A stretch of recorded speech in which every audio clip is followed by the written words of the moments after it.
এবার দক্ষিণ করিমগঞ্জে বন্যা যে ভয়াবহতা দেখিয়েছে তা মোকাবিলায় বহু সংস্থা সংগঠন কিন্তু দুর্গত জনতার পাশে দাঁড়িয়ে নজর কেড়েছে। আমরা এই প্রতিবেদনে দেখে নেব করিমগঞ্জ জেলার দুটি এনজিও এবং একটি ছাত্র সংস্থার জনসেবামূলক কার্যক্রম এক ঝলকে। তার আগে জানিয়ে দিচ্ছে সেই সংস্থাগুলি হলো নীলামবাজারের Rudraksha social organization NGO, Barak student অ্যাসোসিয়েশনের করিমগঞ্জ জেলা কমিটি এবং নীলামবাজারের জনতার আওয়াজ এনজিও। বন্যায় নীলামবাজারের সাধারণ জনতার যখন ন্যস্ত অবস্থা, ঠিক তখনই ত্রাতার ভূমিকায় অবতীর্ণ হয়ে সাধারণ মানুষের হৃদয় স্থান করে নিল নীলামবাজারের অন্যতম সামাজিক সংস্থা রুদ্রাক্ষ। ত্রাণ সামগ্রী নিয়ে কোথাও কোমর জল, আবার কোথাও গলা জল মারিয়ে বন্যার্তদের দুয়ারে দুয়ারে খাদ্য সামগ্রী এবং বিশুদ্ধ পানীয় জল পৌঁছাতে ছুটে চলেছেন সমাজ সেবায় নিবেদিত প্রাণ দক্ষিণ করিমগঞ্জ মন্ডল যুব মোর্চার সভাপতি তথা রুদ্রাক্ষ সোশ্যাল অর্গানাইজেশনের সভাপতি সৌভিক রায় এবং তার টিম। বিগত 6 দিন ধরে সুপ্রাকান্দির পিননগর সহ আশপাশ এলাকার বন্যার্তদের অস্থায়ী আশ্রয় শিবিরে প্রস্তুত করা খাদ্য সামগ্রী সরবরাহ করেছে তারা। এছাড়া নীলামবাজারের বিস্তীর্ণ এলাকায় নিম্ন স্তরের দুর্গতদের খুঁজে ত্রাণ সামগ্রী এবং বিশুদ্ধ পানীয় জল পৌঁছে দিয়ে বন্যা দুর্গতরা সহ এলাকায় সর্বস্তরের জনতার হৃদয়ে স্থান করে নিয়েছে রুদ্রাক্ষ সোশ্যাল অর্গানাইজেশন এনজিও।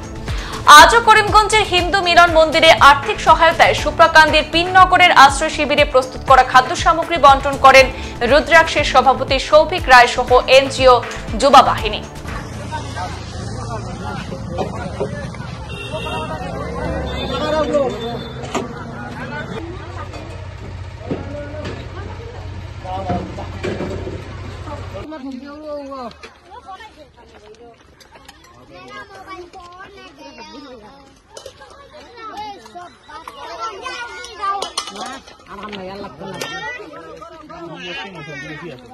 এদিকে ফের একবার বন্যায় যখন সাধারণ মানুষ নাচতে নামত, তখন কিন্তু দুর্গতদের পাশে দাঁড়াতে রীতিমতো কোমর বেঁধে মাঠে নেমেছে বরাক স্টুডেন্ট অ্যাসোসিয়েশনের করিমগঞ্জ জেলা কমিটি।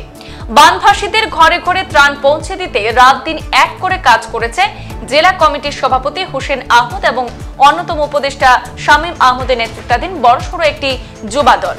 ছাত্র সংস্থার পক্ষ থেকে জেলার নানা প্রান্তে ব্যবসায়ীদের কাছ থেকে চাঁদা সংগ্রহের মাধ্যমে আর্থিক তহবিল সমৃদ্ধ করে নীলামবাজার, বারুইগ্রাম, আসিমগঞ্জ ও পাথারকান্দি প্রত্যন্ত এলাকাসমূহের জলবন্দীদের চাল, ডাল, তেল, পেঁয়াজ সহ নিত্য প্রয়োজনীয় খাদ্য সামগ্রী পৌঁছে দিয়েছেন। বরাক ছাত্র সংস্থার পক্ষ থেকে এই দুর্যোগপূর্ণ পরিস্থিতি মোকাবিলায় জেলার ব্যবসায়ীরা সহ বিত্তবানদের এগিয়ে আসার আহ্বান জানিয়েছেন। দেখে নিন বরাক স্টুডেন্ট অ্যাসোসিয়েশনের জনহিতকর কিছু কর্মযোগ্য।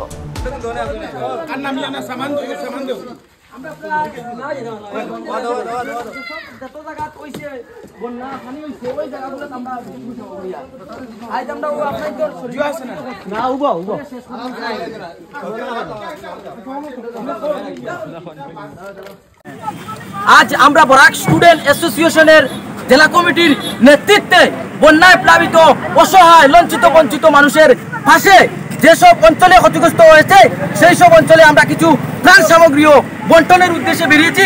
আমরা সকালে বেরিয়েছি, আমরা বারুইগ্রাম হয়ে নীলামবাজার হয়ে এক্ষুনি আমরা শরীফনগরে উপস্থিত হয়েছি। আমরা নৌকা যুগে এক্ষুনি শরীফনগরের যে অঞ্চলগুলো ক্ষতিগ্রস্ত হয়েছে সেই অঞ্চলগুলো পরিদর্শন করব এবং যেগুলো বেশি এফেক্টেড রয়েছে সেই পরিবারদের কিছু আমরা ত্রাণ সামগ্রীও এবং কিছু বন্টন করব ওনাদের পরিবারের। অন্যদিকে বন্যা পরিস্থিতিতে জনতার দুর্দিনের ঘরে বসে নেই জনতার আওয়াজ এনজিও। গ্রামের পর গ্রামের বসতি এবং মৎস্য চাষী, ফিশারি ও সবজি চাষ ইত্যাদি যখন ভাসিয়ে নিয়ে সাধারণ মোটে মজুরদের বন্যা যখন রীতিমতো পথে বসিয়ে দিয়েছে, সেই দুর্যোগপূর্ণ পরিস্থিতিতে সাধারণ মানুষের পাশে দাঁড়াতে শুরু থেকেই ময়দানে ঝাঁপিয়েছে দক্ষিণ করিমগঞ্জের অন্যতম সামাজিক সংগঠন জনতার আওয়াজ এনজিও। দক্ষিণ করিমগঞ্জের কেওটকুনা জিপি এলাকায় জনতার আওয়াজ এনজিও সভাপতি মানুই মিয়ার নেতৃত্বে আজ এক প্রতিনিধি দল দিনভর বন্যাক্রান্তদের মধ্যে ত্রাণ সামগ্রী বন্টন করেছেন। কেওটকুনার বন্যা কবলিত থামুয়া, আলমখানি, নোয়াবাড়ি, মিরাদিঘির পাড়, খাদিমবাড়ি, তিনঘড়ি, লামাপাড়া, ভগিরখলা প্রভৃতি বন্যা কবলিত এলাকায় ত্রাণ বিতরণ করার পর এনজিও সভাপতি মানুই মিয়া জানিয়েছেন, সিংহভাগ এলাকায় বন্যার জল নামতে শুরু করেছে। তবে এই পরিস্থিতিতে নানা সংক্রামক রোগের প্রাদুর্ভাবও কিন্তু দেখা দেওয়ায় বন্যার্তদের স্বাস্থ্য পরীক্ষা এবং ওষুধ বিতরণ করতে স্বাস্থ্য শিবিরের পরিকল্পনা রয়েছে বলে সংবাদ মাধ্যমকে জানিয়েছেন। আমরা আজকে জনতার আওয়াজ এনজিওর পক্ষ থেকে কিছু ত্রাণ বিতরণ করছি। বহুত জলে ডুবা মানুষ বহুত ভিলেজ আছে, বহুত ভিলেজ আমরা কিছু জিও বিতরণ করছি। করার লগে মানুষের এই দুঃখ কষ্ট দেখিয়া গড়বন্দি দেখিয়া আমরা জিওর লগেও পুরা মেডিসিন ওষুধ তাপ জ্বর সর্দির ওষুধও দিছি। আর ভবিষ্যতে আমরা দিয়া যাই মারা, এর আগে তো দিয়া গেছি 2022-ও আমরা বা ও যে করোনার সময় আমরা মানুষের সাহায্য সহযোগিতা করিয়া মানুষের পাশে দাঁড়াইছি, আর ভবিষ্যতেও দাঁড়াইমু।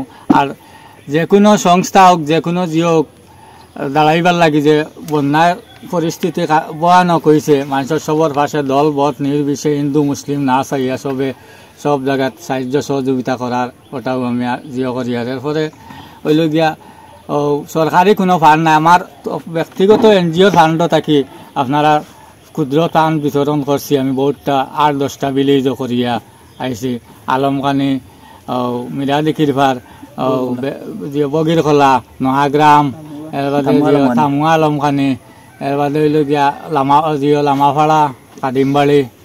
ভবিষ্যতে করিয়া যাইমু। আর যতদিন তো আছি আমার এই এনজিও থাকি, এনজিওর কোনো সরকারি ফান্ড নাই।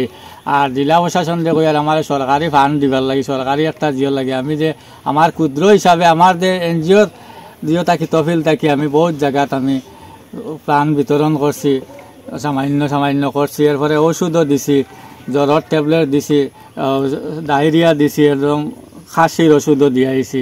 আর ভবিষ্যতেও দিয়া যাইমু, এটাও আমার জরুরি। সংবাদ এই পর্যন্তই, ফিরছি পরবর্তী অন্যান্য আপডেট নিয়ে। ধন্যবাদ।